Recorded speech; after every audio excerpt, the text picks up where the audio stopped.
engines together generating 1600 kilonewtons thrust in its high thrust version. S200 motors separated.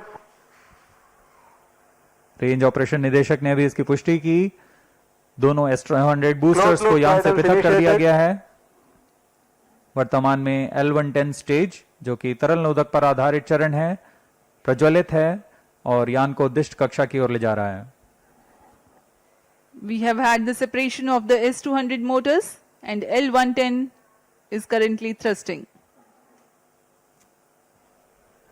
तरल नोदक पर आधारित यह चरण उच्च प्रणोद वाले विकास इंजन की मदद से कुल 1600 किलोन्यूटन का प्रणोद उत्पन्न कर रहा है। इंजन की अधिकतम प्रभावी क्षमता प्राप्त करने के लिए इसमें ईंधन और ऑक्सीडाइजर का खास अनुपात में मिलाकर प्रज्वलित किया जाता है। इस चरण का प्रज्वलन काल कुछ 200 सेकंड का होगा। First stage performance normal.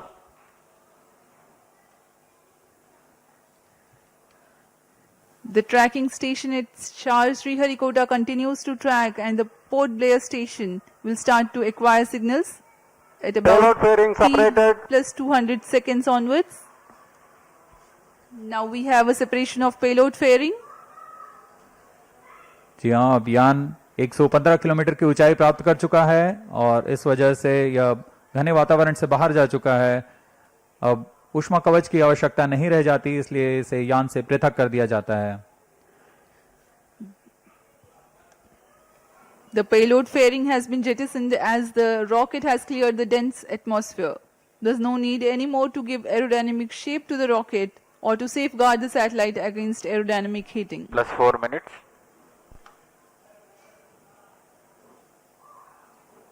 First stage performance normal.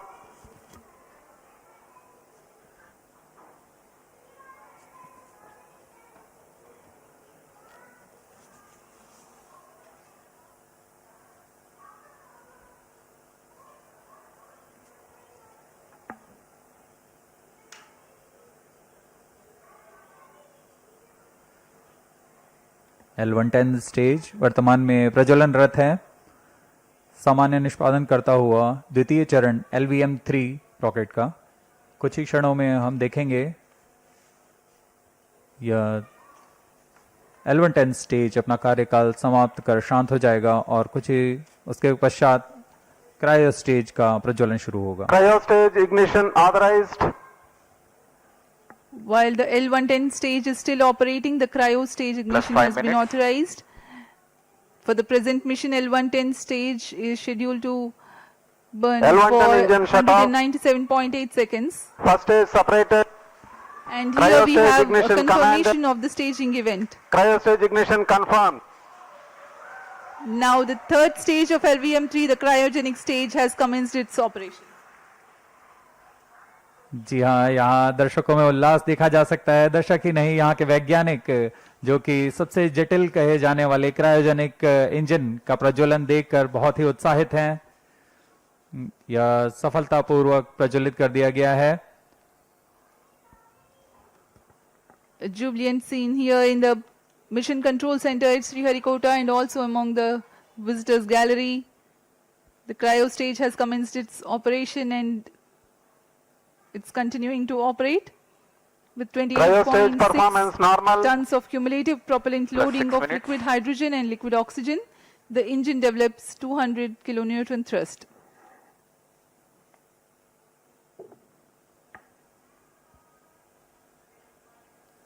यान अपेक्षित पथ का पूर्णतः अनुकरण करता हुआ उद्दिष्ट कक्षा की ओर जा रहा है। LVM-3 रॉकेट के ऊपरी चरण को हम क्रायोजेनिक अपर स्टेज कहते हैं, क्योंकि इसमें क्रायोजेनिक ईंधन, लिक्विड हाइड्रोजन और लिक्विड ऑक्सीजन का प्रयोग किया जाता है। इस इंजन में गैस टरबाइन की मदद से लगभग 200 किलोन्यूटन का सामान्य प्रणोद उत्पन्न होता है। इस चरण का कार्यकाल लगभग 644 सेकंड का होगा। इस चरण का व्यास 4 मीटर तथा ऊंचाई 13.5 मीटर की होती है। इस चरण में दिशा निर्धारण के लिए इंजन जिम्बल कंट्रोल और रिएक्शन कंट्रोल सिस्टम्स का प्रयोग किया जाता है। कुल 28.6 टन क्रायो ईंधन का इस्तेमाल इस अंतरिक्ष यान में किया जा रहा है। Plus 7 minutes. क्रायो चरण सबसे जटिल इंजन होता है, क्योंकि क्रायो ईंधन जैसे liquid hydrogen Cryo boiling stage point performance minus normal. 253 degree centigrade और लिक्विड ऑक्सीजन का boiling point minus 183 degree centigrade होता है।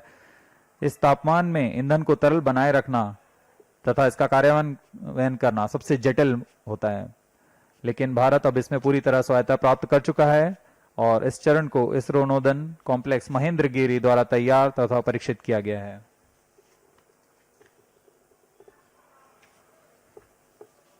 பிளே ஸ்டோர் மற்றும் ஆப் ஸ்டோரில் இருந்து பாலிமர் செயலியை QR கோடு மூலம் பதிவிறக்கம் செய்யுங்கள்.